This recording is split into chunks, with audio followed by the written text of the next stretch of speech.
Hello जय नमस्कार दोस्तों, मैं हूं आपका दोस्त अरविंद। हमारे यूट्यूब चैनल रीड कर में आपका स्वागत है। जैसा कि दोस्तों आप लोग थंबनेल में देख चुके हैं, हम लोग सामाजिक अध्ययन का आज 6वां लेसन डिस्कस करने जा रहे हैं, जो है उपनिषद काल, जैन एवं बौद्ध धर्म। इस सब्जेक्ट इस चैप्टर में हम लोग पढ़ेंगे जैन धर्म क्या है, बौद्ध धर्म क्या है। इस लेसन से हमारे सेमेस्टर एग्जाम में किस टाइप से क्वेश्चन पूछा जाता है। दोस्तों वीडियो को लाइक करें, चैनल को सब्सक्राइब करें, वीडियो को शेयर करें। चलिए दोस्तों शुरू करते हैं, कैसे इस हमारे उपनिषद काल चैप्टर से किस टाइप से हमारे सेमेस्टर एग्जाम में क्वेश्चन पूछा जाता है। चलिए देखते हैं किस टाइप से क्वेश्चन पूछा जाए। जैसे पूछा गया है, जैन धर्म के प्रमुख सिद्धांत का परिचय दीजिए। जैन धर्म के संस्थापक कौन है? आदिनाथ जी हैं जैन धर्म के संस्थापक, आदिनाथ। इसको दोस्तों याद रखिएगा, हमारे बहुविकल्पी में पूछा जा सकता है, अति लघु उत्तरी में पूछा जा सकता है। क्या आप लोग कह सकते हैं ऋषभ देव? ऋषभ देव ये बहुविकल्पीय क्वेश्चन में पूछा जा सकता है। तो चलिए दोस्तों देखते हैं हम इस क्वेश्चन का आंसर किस तरीके से अपने सेमेस्टर एग्जाम में लिख सकते हैं। जैसे दिया है, जैन धर्म के प्रमुख सिद्धांतों का संक्षिप्त वर्णन इस प्रकार। जैसे ईश्वर में अविश्वास, इस समय जैन धर्म में अविश्वास और वेदों में अविश्वास। त्रिरत्नों के द्वारा मोक्ष की प्राप्ति कैसे हो सकती है? यह 10 प्रकार का होता है कि मोक्ष की प्राप्ति किस किस प्रकार से किया जाए। हम लोग देखते हैं, ईश्वर में अविश्वास कहते हैं। जैन धर्म मतावलंबी ईश्वर को सृष्टि का निर्माता एवं पालनकर्ता नहीं मानते हैं। यह धर्म संसार को किसी सृजनाकार की रचना नहीं मानता है। महावीर स्वामी के अनुसार ईश्वर नाम की ऐसी कोई सत्ता नहीं जो जीव जंतुओं के सुख दुख को निर्धारित एवं स्वकर्मों के अनुरूप ही लोगों को दुख सुख मिलता है। अगला है हम लोगों का वेदों में अविश्वास। जैन धर्म के अनुयायी वेदों में विश्वास नहीं करते थे। वेदों में ईश्वर और सृष्टि के बारे में जो कुछ कहा गया है उस पर इनका विश्वास नहीं है। वे केवल महावीर स्वामी के सिद्धांतों पर विश्वास रखते थे। त्रिरत्नों के से मोक्ष की प्राप्ति कैसे हो सकती है? चलिए दोस्तों हम लोग देखते हैं। जैन धर्म के मुख्यतः सिद्धांत त्रिरत्न के नाम से प्रसिद्ध है। ये त्रिरत्न सम्यक ज्ञान है, सम्यक दर्शन है, सम्यक चरित्र है। अब ज्ञान, दर्शन और चरित्र आत्मा में मूल रूप से निहित अवस्थाएं तीर्थकारों द्वारा निर्दिष्ट मार्ग पर चलकर इन तीनों रत्नों की प्राप्ति से व्यक्त कर्मों के बंधन में मुक्त हो जाता है। मोक्ष की प्राप्ति के लिए प्रथम सीढ़ी क्या है? जैसे जैन धर्म के अनुसार मोक्ष प्राप्ति के लिए 5 अन्य नियमों का पालन करना आवश्यक है। अहिंसा, सत्य, सत्य बोलना। इसका अर्थ, अहिंसा का अर्थ है, इसका अर्थ जीवों के प्रति दया का व्यवहार करना। सत्य बोलना, सत्य बोलने के मनुष्य को लोभ, मोह, मायाचार एवं क्रोध से दूर रहना चाहिए। अगला क्या है हमका? अस्तेय, इसका तात्पर्य चोरी न करना तथा चोरी की योजना न बनाना।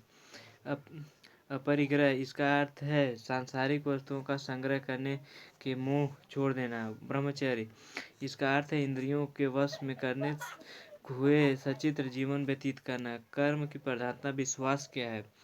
जैन धर्म कर्मवाद में विश्वास रखता है। इस सिद्धांत के अनुसार इस संसार में जन्म लेते हैं और अपने इस जन्म और पुनर्जन्म के कर्मों के अनुसार फल की प्राप्ति होती है। अगला है पुनर्जन्म। पुनर्जन्म क्या है? पुनर्जन्म से मुक्ति। जैन धर्म के अनुयायियों का मत है कि मनुष्य पुनर्जन्म के कर्मों को भोगने के लिए बार बार जन्म लेता है। जबकि आत्मा इस जन्म मरण से संबंध से मुक्त हो जाती है तो आत्मा परम ज्ञान या कैवल्य ज्ञान की प्राप्ति कर निर्माण अवस्था को प्राप्त करती है। आत्मा की सत्ता में विश्वास। जैन धर्म के लोग आत्मा में की सत्ता में किस प्रकार विश्वास रखते थे? महावीर स्वामी ने सभी चेतन प्राणियों आत्मा का अस्तित्व मानते थे। इसी आधार पर यह कहा जाता है कि प्रत्येक जीव एक अस्थाई अजर अमर आत्मा निवास करती है और जीव की मृत्यु हो जाने पर उसकी आत्मा नए शरीर को धारण कर लेती है।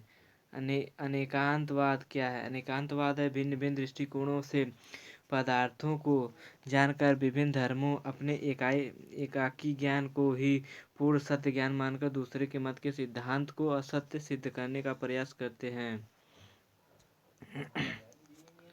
अगला है शायदवाद क्या है? शायदवाद जैन धर्म का सबसे महत्वपूर्ण सिद्धांत है। इसका अभिप्राय यह है कि जो बात कही जा रही है वह किसी विशेष अपेक्षा से किसी एक इच्छाकार दृष्टि से है कि कही जाती है, परंतु यह बात अन्य दृष्टिकोण से अन्य अपेक्षाओं से कही जा सकती है। अगला क्वेश्चन पूछा जा सकता है, त्रिरत्न और अष्टांगिक मार्ग क्या है, यह किनसे संबंधित है, वर्णन कीजिए। जैन धर्म में वर्णित त्रिरत्न यानी सम्यक विश्वास, सम्यक ज्ञान एवं सम्यक आचरण, इसके पालन में जैन विश्वास रखते थे जैन धर्म के लोग। अष्टमार्ग क्या है? अष्टमार्ग जैसे दोस्तों यह दुख निरोधक मार्ग है। इसका निवारण इस प्रकार की जैसे सम्यक दृष्टि अर्थात 4 आर्य सत्यों का ज्ञान प्राप्त करना, सम्यक वचन और सत्य बोलना, हिंसा, द्वेग, वासना तथा दुर्भाग्य का त्याग करना, इस तरीके से है। अगला है हम लोगों का बौद्ध धर्म के संस्थापक क्वेश्चन पूछा जा सकता है। बौद्ध धर्म के संस्थापक कौन थे? बौद्ध धर्म क्या है? तो चलिए दोस्तों, बौद्ध धर्म के संस्थापक कौन है? बौद्ध धर्म के संस्थापक गौतम बुद्ध को माना जाता है। ज्ञान की प्राप्ति के बाद बौद्ध गौतम बुद्ध ने लगभग 44 वर्ष तक अपने धर्म का प्रचार किया। सम्राट अशोक और सम्राट कनिष्क ने बौद्ध धर्म के संरक्षक प्रदान किया। इसके विचार के लिए विदेशों में भी अपने धर्म प्रचार भेजे। गौतम बुद्ध की मृत्यु के बाद यह धर्म भी संप्रदायों हीनायन और महायान में बट गया। बौद्ध धर्म का पवित्र ग्रंथ त्रिपिटक है। क्वेश्चन पूछा जा सकता है, बौद्ध धर्म का पवित्र ग्रंथ क्या है? त्रिपिटक, इसको आप लोग याद रखिएगा, जिसमें गौतम बुद्ध के धार्मिक उपदेश संग्रहित हैं। अगला क्वेश्चन किस टाइप से पूछा जा सकता है, बौद्ध धर्म के प्रमुख सिद्धांत एवं गौतम बुद्ध की प्रमुख शिक्षाएं क्या थीं? तो जैसे हम लोग देखते हैं प्रमुख सिद्धांतों में महात्मा बुद्ध पर सांसारिक दुखों एवं कष्टों का बहुत अधिक प्रभाव पड़ा। उन्होंने यह अनुभव किया कि इन सब दुखों का कारण तृष्णा के कारण मानव जन्म मरण के वक्र में फंस जाता है, और महात्मा बुद्ध ने लोगों के सामने दुख से छुटकारा प्राप्त करने का मार्ग जो रखा है, सरल सुगम व्यवहारिक सदाचार महात्मा बुद्ध के उपदेशों एवं शिक्षा का प्रमुख आधार है। महात्मा बुद्ध के 4 आर्य सत्य थे जिन पर उन्होंने विशेष बल दिया है। समस्त शिक्षाओं एवं सन्निवेश पर इन चारों अर्थों सत्यों में तथा जो इस प्रकार हैं, जैसे क्या क्या 4 उपदेश दिए हैं उन्होंने। दुख ही जीवन का सत्य है। अपने अनुभव द्वारा महात्मा बुद्ध इस निष्कर्ष पर पहुंचे कि वास्तव में यह संसार दुखमय है। उनके अनुसार इस संसार में दुख ही दुख है। मनुष्य को विभिन्न कारणों में दुख उठाना पड़ता है। उन्होंने बताया कि वृद्धावस्था भी दुख है, रोग भी दुख है, प्रिय वस्तु का उपयोग भी दुख है, अप्रिय वस्तु का भी दुख है। दुख समुदय अर्थात दुख का कोई कारण अवश्य है। क्या बताया महात्मा बुद्ध ने? मनुष्य को बताया है कि हृदय की तृष्णा उसके दुख का कारण है, जिसका अंत भी नहीं होता। वह तृष्णा निरंतर बढ़ती चली जाती है। इसी कारण द्वारा मानव में विभिन्न प्रकार के दोष विकार उत्पन्न होते हैं। अगला बताया दुख निरोध अर्थात दुख का नाश संभव है। कैसे कैसे बताया महात्मा बुद्ध ने? महात्मा बुद्ध ने यह भी बताया है कि दुख के कारण तृष्णा का नाश हो जाने पर मनुष्य ऐसी स्थिति को प्राप्त हो जाता है जिसमें जन्म मरण अतृप्त कामना संयोग वियोग आदि द्वारा उत्पन्न दुख से पीड़ित नहीं कर सकता। ऐसी दुख रहित स्थिति का नाम है निवारण। यह तीसरा आर्य सत्य है।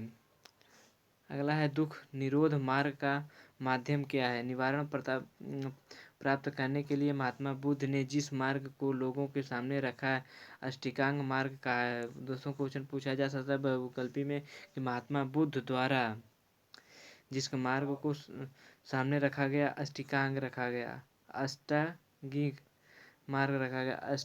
अष्टांगिक का अर्थ है 8 अच्छी बातें। मार्ग में निम्नलिखित 8 बातें जैसे सम्यक दृष्टि है, सम्यक संकल्प है, सम्यक वक है, सम्यक कर्मांत है, सम्यक आजीव है, व्यायाम है, स्मृति है, समाधि है। अगला क्वेश्चन इस बौद्ध धर्म से किस टाइप से पूछा जा सकता है हमें सेमेस्टर एग्जाम में? जैसे दिया है बौद्ध धर्म के उदय के प्रमुख कारण बताइए। जैसे बौद्ध धर्म की जटिलता, छठी शताब्दी ईसा पूर्व में बौद्धिक धर्म पर्याप्त जटिल हो गया था। इसके अंतर्गत पाखंडवाद और अंधविश्वास का बोलबाला होने होने के साधारण जनता एक सीधे और सरल धर्म की प्रतीक्षा करने लगी। अब और क्या कारण थे उदय के? यज्ञों तथा कर्मकांडों की बहुलता। इस समय धर्म पर ब्राह्मणों का प्रभुत्व स्थापित हो गया। उनके द्वारा प्रचलित दीर्घकालीन यज्ञों तथा जटिल कर्मकांडों से जनता ऊब चुकी थी। जाति की कठोरता क्या थी? उस समय जाति प्रथा अत्यधिक कठोर हो चुकी थी। समाज में शूद्रों की स्थिति बड़ी रोचनीय और धर्म के क्षेत्र में उनका कोई स्थान नहीं था, इसलिए इसका उदय हो गया। अगला क्वेश्चन पूछा जाए, जैन धर्म और बौद्ध धर्म की समानताएं पाई जाती हैं। जैसे जैन धर्म और बौद्ध धर्म में दोनों धर्म के लोगों में ईश्वर को नहीं मानते थे लोग। अब इसमें बौद्ध धर्म जैन धर्म के बीच समानता निम्नलिखित तत्व हैं। जैसे उद्भव की समानता। जैन एवं बौद्ध धर्म दोनों मतों का उद्भव एक समान उद्भव से हुआ है। दोनों का उदय ब्राह्मण धर्म के जटिल कर्मकांड के प्रतिक्रिया द्वारा स्वरूप द्वारा इसी संभव उद्भव फलस्वरूप इन दोनों मतों से सादृश्य भी दिखाई पड़ता है। अगला है ईश्वर के अस्तित्व में अविश्वास। दृष्टि एवं नियामक एवं कर्ता कोई ईश्वर या न तो जैन धर्म में मानता था न बौद्ध धर्म में। जैनियों का कथन था कि गुण ईश्वर में है वह सभी जीवों में है, इसलिए ईश्वर का कोई अलग अस्तित्व नहीं। बौद्ध का कहना है कि समस्त संसार की रचना अणुओं की शक्ति का परिचायक है। वेदों में विश्वास। दोनों धर्म ने वेदों को अपौरुषेय मानने से इनकार कर दिया। निर्वाण प्राप्त करने के लिए वेदोक्त कर्मकांड और अनुपयोगी बताया है। कर्म सिद्धांत क्या था? दोनों कर्मवाद में विश्वास करते थे कि जो कर्म करेगा वो आगे बढ़े। पुनर्जन्म में विश्वास। दोनों धर्मों ने पुनर्जन्म के सिद्धांत को स्वीकार किया है कि दोनों का ही विचार है कि मनुष्य अपने जीवन में किए गए कर्मों के अनुसार जन्म मरण प्राप्त करता है। अब इस लेसन से हमारे उपनिषद वेद जैन धर्म बौद्ध धर्म से अति लघुत्तरीय क्वेश्चन किस टाइप से पूछा जा सकता है जो हमारे सेमेस्टर एग्जाम के लिए अति महत्वपूर्ण है। जैसे क्वेश्चन पूछा जा सकता है, आर्यों के मनोरंजन के कोई दो साधन बताइए। घोड़े तथा रथ की दौड़। संगीत। महावीर स्वामी की माता का नाम क्या था? त्रिशला था। महावीर स्वामी के पिता का नाम सिद्धार्थ था। महावीर स्वामी के निवारण कहाँ हुआ? पावापुरी में समाप्त हुआ। अगला क्वेश्चन पूछा जा सकता है, दो जैन तीर्थकारों के नाम बताइए। ऋषभदेव, अजीतनाथ।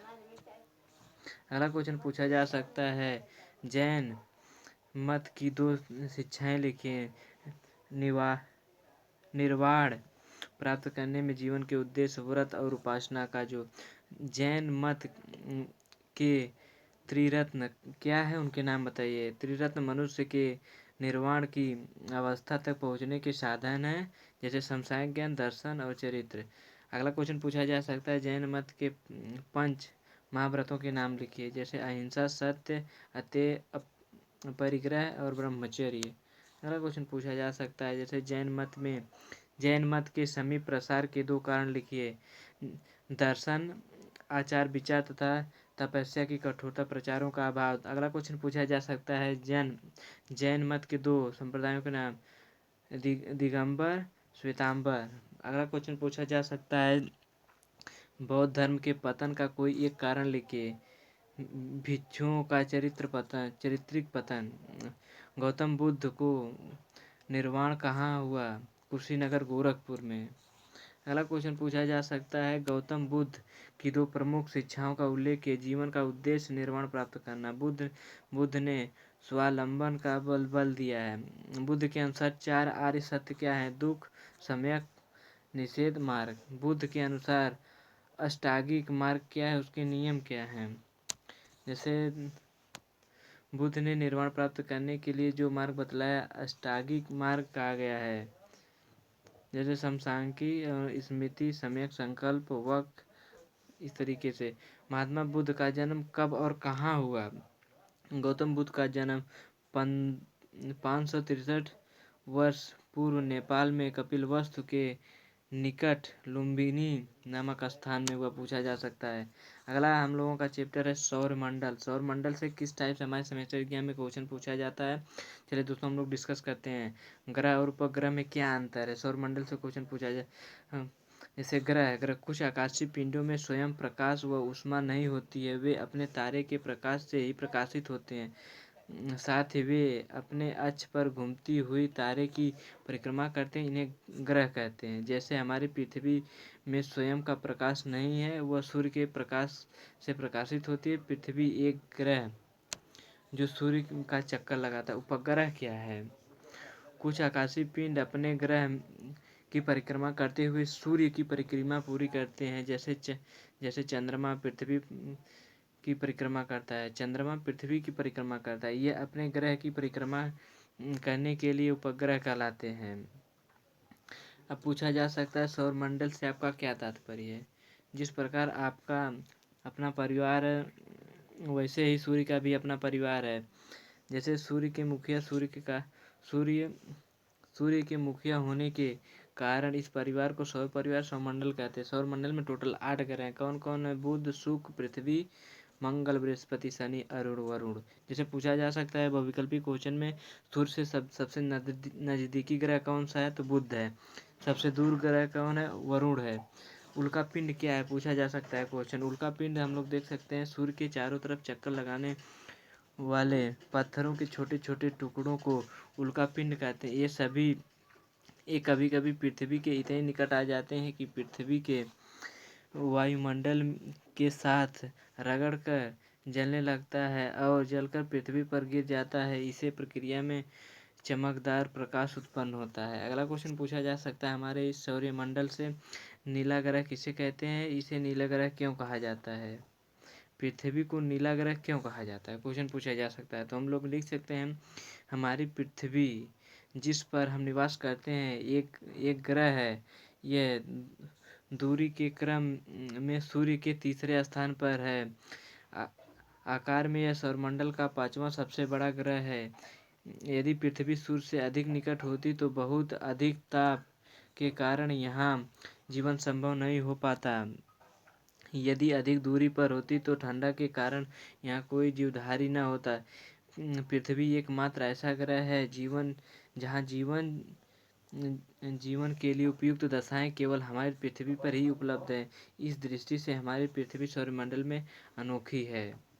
पृथ्वी पर जल की मात्रा अधिक है, इस कारण अंतरिक्ष से देखने पर यह नीले रंग की दिखाई देती है, इसलिए पृथ्वी को नीला ग्रह कहा जाता है। अगला क्वेश्चन पूछा जाता है सौरमंडल में सूर्य की स्थिति क्या है। जैसे सूर्य हमारे सौरमंडल का तारा है, यह सौरमंडल के केंद्र में स्थित है और सभी ग्रह उपग्रह तथा क्षुद्र ग्रह निरंतर इसके चक्कर लगाते रहते हैं। सूर्य हाइड्रोजन हीलियम जैसी बहुत गर्म गैसों से बना है जो लगातार चलती रहती है। सौरमंडल में सूर्य ही प्रकाश व ऊर्जा एकमात्र स्रोत है। सूर्य हमारी पृथ्वी लगभग 15 करोड़ किलोमीटर दूर स्थित है। इसका कारण लगभग 8 दशमलव इस कारण इसका प्रकाश लगभग हमारे पृथ्वी पर 8.3 मिनट में पृथ्वी पर पहुंचता है। प्रकाश की चाल 3 लाख किलोमीटर प्रति सेकेंड है। 21 सैकड़ा हजार 10 लाख 3 लाख प्रति सेकेंड। आप ग्रहों की तुलना से दृष्टि से देख सकते हैं। जैसे दोस्तों एक ग्रहों के नाम दिए हैं, ये उसका रंग दिया गया है। जैसे पूछा जाए बुध किस रंग का है, सांवला भूरा है। पृथ्वी हरी नीली है। मंगल ताकि जैसे पृथ्वी गुलाबी है। इस तरीके से अपने अक्ष पर एक चक्कर लगाने जैसे अपने अक्ष पर चक्कर 59 दिन लगता है, पृथ्वी को लगता है 1 दिन। इस तरीके से अगला है सौरमंडल के ग्रह ये है। सूर्य की परिक्रमा का समय है 88 दिन। सूर्य का व्यास है इतना। उपग्रहों की संख्या 0 है। अगला क्वेश्चन पूछा जा सकता है हम लोगों से, सूर्य ग्रहण की स्थिति कब होती है, सूर्य ग्रहण कब लगता है। अमावस्या के दिन सूर्य और पृथ्वी के बीच में चंद्रमा आ जाता है। चंद्रमा की छाया पृथ्वी पर पड़ने लगती, इस स्थिति को सूर्य ग्रहण कहते हैं।